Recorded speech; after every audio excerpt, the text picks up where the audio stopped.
వచ్చేటటువంటి పౌర్ణమి ముందు శుక్రవారం వరలక్ష్మీ వ్రతం. ఆ రోజు తిథితో సంబంధం లేదు, వారంతో సంబంధం. ఏ తిథి ఉంది, ద్వాదశి ఉందా, త్రయోదశి ఉందా, చతుర్దశి ఉందా, లేకపోతే ఏకాదశి ఉందా, పంచముందా, సప్తముందాతో సంబంధం లేదు. చివరికి వచ్చేస్తుంటుంది శుక్లపక్షం. పౌర్ణమి ముందు శుక్రవారం ఏమొస్తుందో ఆ శుక్రవారం నాడు వరలక్ష్మీ వ్రతం చేస్తారు. వరలక్ష్మీ వ్రతం చెయ్యడానికి అసలు ఈ వ్రతం ఉన్నది అని మొట్టమొదట లక్ష్మీదేవి ఎవరికి చెప్పింది? చారుమతికి చెప్పింది.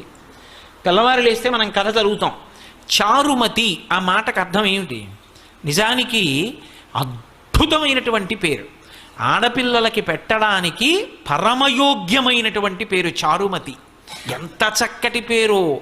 చారు అంటే సత్, మంచి అని, చాలా చక్కటి ఆలోచన కలిగినది, విశాల బుద్ధి కలిగినది. మతి బుద్ధి, మంచి బుద్ధి కలిగిన పిల్ల, దానికి అర్థం చారుమతి.